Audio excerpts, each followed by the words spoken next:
Imagine a chamber of stone, where the air itself feels like judgment. The torches sputter against damp walls, shadows flickering like silent witnesses. A young woman stands in the center, her fate hanging on the whispers of others. She is Blanche of Navarre, and tonight, her body is no longer hers. It is a battlefield where politics, faith, and power collide. Around her, the faces are unreadable noble ladies, midwives, and the Duchess of Bedford presiding like a magistrate. They speak in low tones, their verdict carrying the weight of kingdoms. Blanche's pulse races. For 13 years she had worn a crown, but not a husband's embrace. The King of Castile, Henry IV, never touched her, and yet whispers filled Europe with doubts. Was she barren? Or was he incapable? 13 years of silence turned into accusation, and now, this ritual will decide her worth. The cruelty lies not only in the procedure, but in its meaning. Blanche must prove her purity, not for herself, but for dynasties. Her innocence is weighed like gold, her future measured in silence and nods. One ruling can unravel alliances, topple marriages, even ignite war. She knows this. Everyone in the chamber knows this. The irony cuts deeper than the cold. A queen accused of failing her marriage must now be saved by strangers' judgment. If they declare her unworthy, she will be cast aside in disgrace. If they declare her untouched, she will still be discarded, politically useful no longer. Either way, her life is no longer written by her own hand.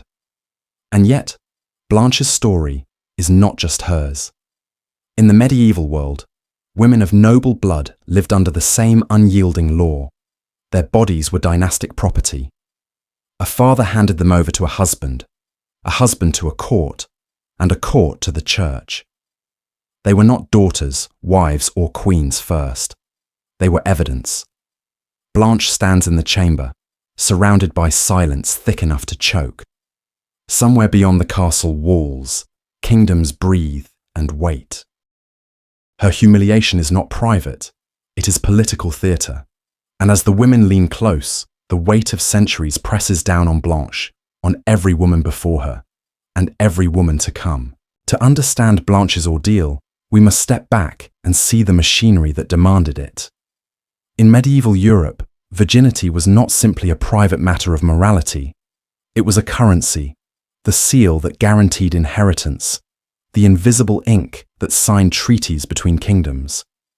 Dynasties lived or died by bloodlines. A single heir could unite crowns or plunge nations into war. But how could kings be certain that the child in a queen's arms was truly his? In a world before science could unravel bloodlines, purity became the only proof. The hymen, that fragile piece of flesh, was elevated into a symbol of political certainty. It was never about biology, it was about control. The church sanctified this obsession. Priests preached that chastity was a divine virtue, but their sermons reached further than the soul. Purity became a tool of governance, proof not just of moral worth, but of political legitimacy. A virgin bride was a kingdom's guarantee.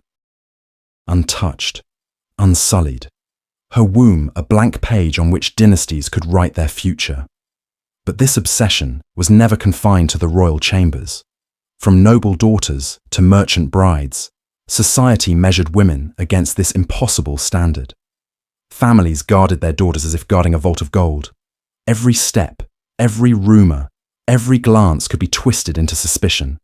A careless word from a servant, a whispered scandal in a court, and a woman's life could collapse before she ever stood before an altar. And yet, virginity was not valued for the woman herself. It was a commodity traded between men.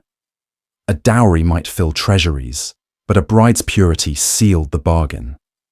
A stained reputation could undo years of negotiation, annul contracts worth fortunes, and shift the balance of kingdoms. In some treaties, a princess's body carried more weight than armies or silver. Consider the logic of a world built on this fragile premise. Kings could command legions, nobles could spill rivers of blood, but the legitimacy of entire empires rested on something no one could see, something that could be lost in an accident, or never present at all. And so they devised tests, rituals, humiliations, anything to transform the invisible into proof. In this sense, Blanche's chamber was not an anomaly. It was the inevitable outcome of a system that reduced women to seals of authenticity. Her humiliation was not hers alone. It was the cost of doing politics. But when truth itself is forced to kneel before rumor, when entire kingdoms are bound by superstition, what kind of tests could possibly satisfy such fear? When fear rules stronger than reason, rituals are born. And in medieval Europe, fear of female impurity produced some of the most bizarre trials ever imagined. To modernize, they look like theatre. To the women who endured them, they were a sentence passed without mercy. One of the simplest was the inspection itself. Physicians or midwives would claim to see truth in the flesh, searching for signs they barely understood. But superstition demanded more. If a body could lie, then surely the world itself could help reveal the truth. And so came the tests. Take the sieve. In some courts, a maiden was handed this common kitchen tool, its mesh riddled with holes, and ordered to hold water. If she was pure, they said, the water would stay. If she was not, it would pour through her fingers. Imagine a young noblewoman trembling before a crowd of men, her future hanging on whether a bucket's worth of water leaked through a household utensil. What should have been laughable was deadly serious. Failure meant dishonor, and dishonor could mean ruin. Then there was the urine test. Learned physicians, cloaked in authority, swore they could read purity in a woman's water. The urine of a virgin, they claimed, was clear, sparkling, sometimes even luminous. It was pseudoscience mixed with humiliation, forcing noble daughters to perform before strangers who believed they could hear virtue in the hiss of liquid on stone. Others reached for the mystical. One writer claimed a magnet, placed beneath the pillow of a sleeping wife, could draw truth from her soul. If she was faithful, she would turn toward her husband. If not, she would wake in terror and flee. Metal, rock, and dream were enlisted to weigh a woman's worth. But the most cruel was fumigation. Physicians described covering a woman with cloth, then burning herbs or coal beneath her. If she was pure, they said, she would not smell the smoke through her mouth or nose. Picture the scene. A woman suffocating in clouds of acrid fumes, while men and women alike stood watching, nodding, taking notes, deciding her future on whether she coughed. These rituals tell us less about women's purity than about men's fear. They reveal a world desperate for certainty, clinging to absurdities because the truth was too fragile to bear. They reveal how power, when frightened, invents cruelty disguised as science. For the women themselves, the tests were more than absurd. They were traps. No matter the result, suspicion lingered. If a sieve held water, perhaps she had bewitched it. If her urine sparkled, perhaps it was deception. And so, proof was never proof. The trials were not designed to find truth, but to remind women that truth itself was not theirs to control. In these rituals of humiliation, the most unsettling role often fell not to kings or priests, but to women themselves. The examiners were usually midwives' hands that once welcomed life into the world, now pressed into service as instruments of control. There is a bitter irony in this. Midwives had long been guardians of women's most intimate moments. They guided births, soothed pain, carried secret knowledge passed down through generations. Yet in the chambers of power, their wisdom was weaponized. They became the eyes and hands of a system that distrusted women, even as it depended on them. Some midwives resisted in quiet ways. A sympathetic examiner might declare a queen untouched, even when she was not, shielding her from disgrace. Whispers survive of women who chose compassion over duty. bending truth to protect their sisters. But these acts of mercy were rare, dangerous, and easily punished. Most did not resist. Most accepted the role given to them, becoming the very gatekeepers of purity. Why? The answer lies not only in fear, but in the weight of culture itself. Medieval society taught women from birth that they were weak, sinful, prone to deception. Even midwives, trained to read the signs of a woman's body, were taught to mistrust what they saw. To many, enforcing the tests felt less like betrayal and more like duty. This is the cruel genius of oppression. It convinces its victims to guard the cage themselves. Midwives who should have been allies became overseers. Noble ladies who might have extended compassion instead looked on with cold detachment. Sisterhood was fractured, bent into hierarchy, each woman turning against another in the hope of saving herself.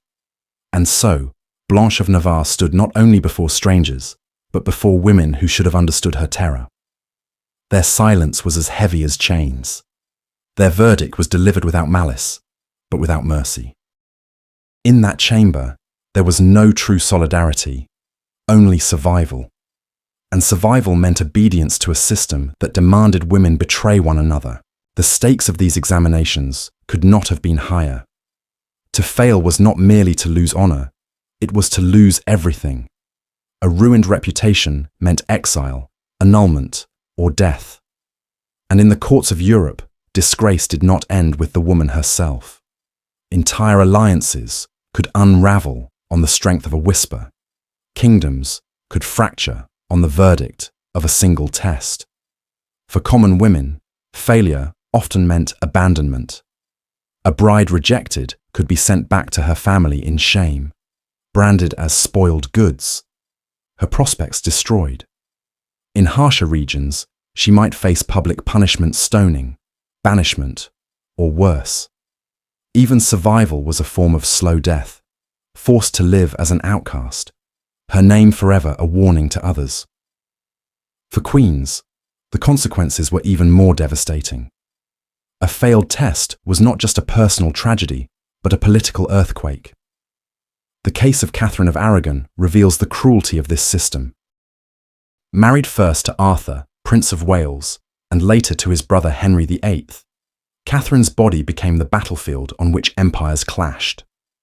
When Henry sought to annul their marriage, he argued that Catherine had not come to him as a virgin, that her union with Arthur had been consummated, making their own marriage invalid under divine law. Catherine, proud and unyielding, swore to her dying day that she had arrived in Henry's bed untouched. But her word mattered little. For years, theologians, courtiers, and diplomats dissected her most private history, weighing her dignity against the desires of a king. The debate over her virginity did not stay within the walls of the English court. It spread across Europe, drawing in Spain, the papacy, and rival monarchs. What should have been a private matter of the heart became a weapon in international politics. This was the power of the virginity test. It turned a woman's body into a treaty, her silence into a negotiation, her blood into a battlefield. A failed verdict could dissolve marriages, invalidate children, or even provoke war. Kings who found their wives politically inconvenient suddenly developed doubts about their purity. Rumors of infidelity or lost chastity became convenient excuses to discard alliances, seek new brides, or seize dowries. And the cruelty did not end with failure. Even those who passed remained at risk. Blanche of Navarre proved her virginity after 13 years of a hollow marriage. But instead of securing her place, the test only exposed her humiliation to the world. She was cast aside, her body certified, but her value spent. Passing the test did not bring freedom. It only delayed judgment until the next suspicion, the next alliance, the next chance to turn a woman's life into leverage.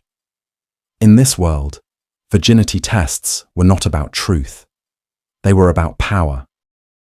They reminded every woman, queen or peasant, that her fate could be rewritten at any moment, not by her deeds or her character, but by what others chose to believe about her body. Few stories capture the cruelty of virginity testing more vividly than that of Joan of Arc. She was no ordinary maiden.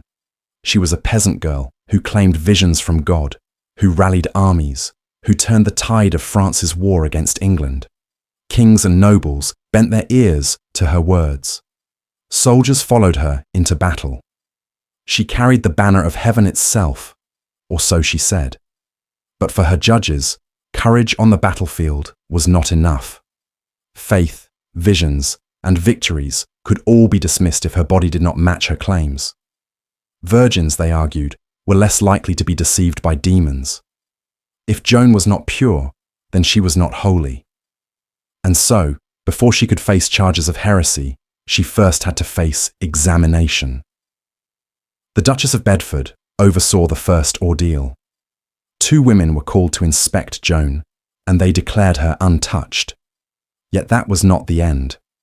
Suspicion lingered, and Joan was tested again, this time by noble ladies, again by midwives.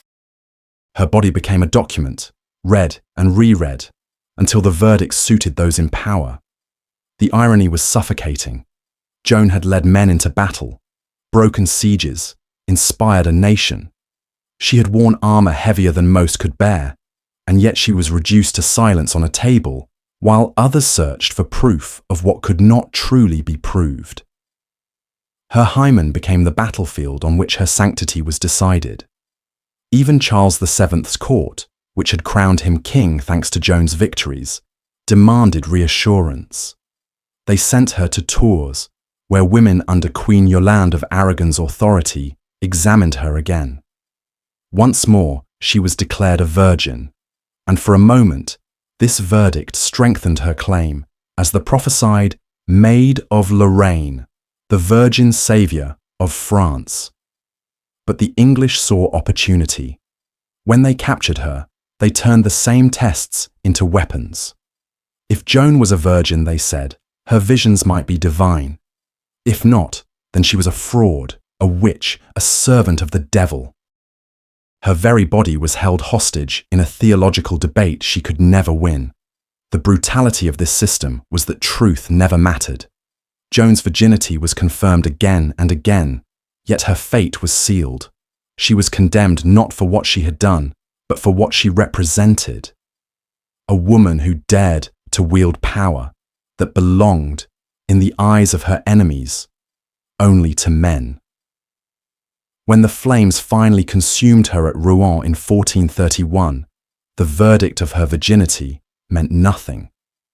Her examinations had proven her pure, but her accusers had already chosen the outcome. The tests were never about discovery. They were about control, about stripping a warrior of her dignity before stripping her of her life.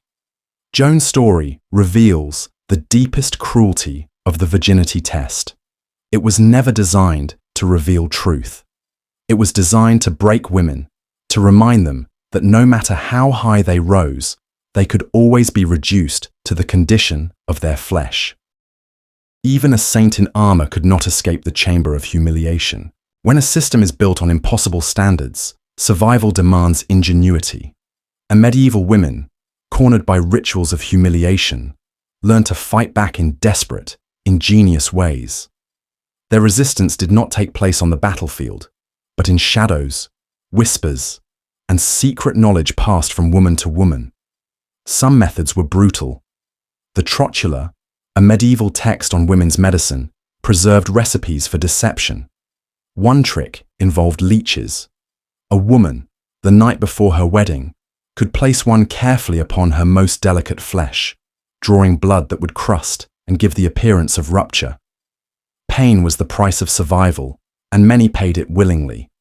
Others reached for simpler tools. A vial of chicken's blood, hidden in jewelry or tucked in the sheets, could be spilled discreetly on the wedding night.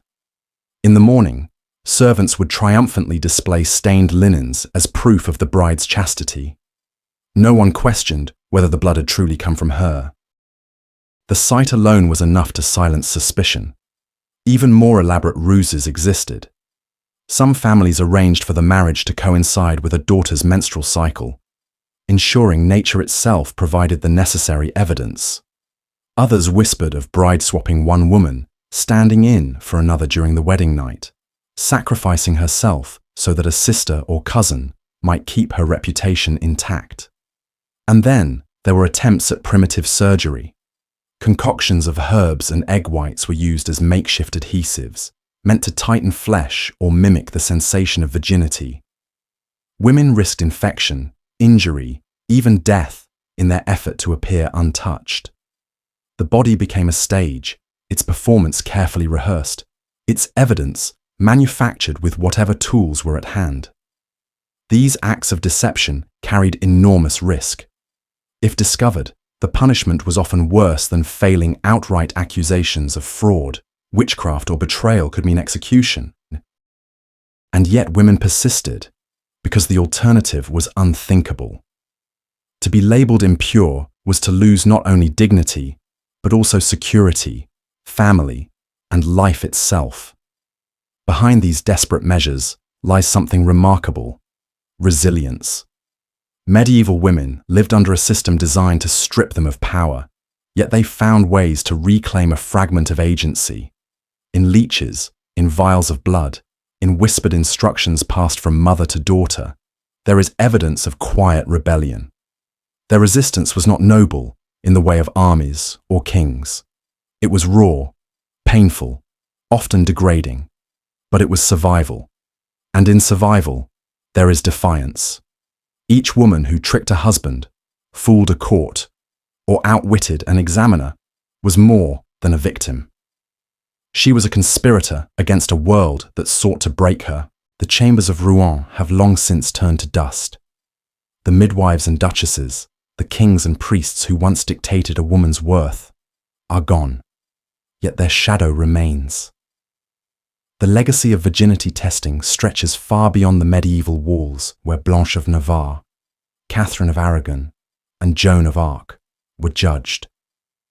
For the women themselves, the trauma was lifelong. To be examined, probed, and catalogued left wounds deeper than flesh. It taught them that their bodies were not their own, that even their most private selves could be taken, dissected, and used as weapons in political games. Survivors carried shame in silence, haunted by memories they could never voice.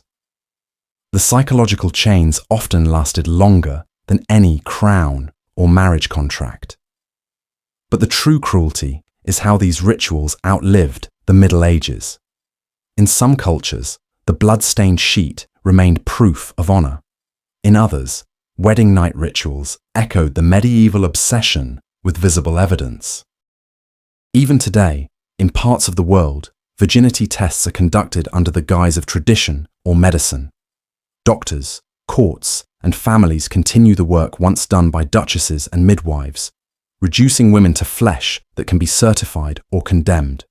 The parallels are chilling. In 2018, the United Nations and World Health Organization called for a global ban on virginity testing, denouncing it as a violation of human rights.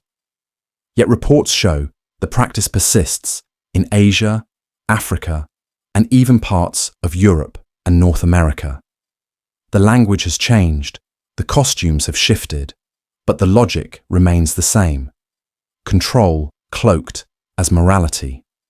Why does it endure? Because the obsession was never about truth. It was about power. It was about ensuring that women, no matter their rank, knew their bodies could be inspected, questioned, and judged at any moment. That fear kept queens obedient, daughters compliant, wives silent.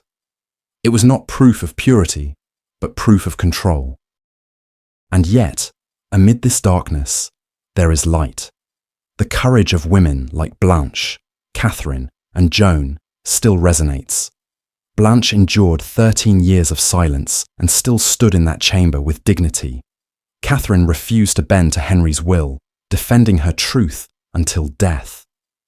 Joan, even when stripped, humiliated, and burned, never renounced the voices she believed came from heaven. Their resistance, whether quiet or defiant, cracked the foundation of a system built on their degradation. When we remember them, we are reminded that history's cruelty is not distant. Its echoes are in our present. But so are its rebellions. Every law repealing virginity testing, every voice raised against it, carries the spirit of women who once had no choice but to bleed, deceive, or endure. The examination rooms may be gone, but the memory lingers.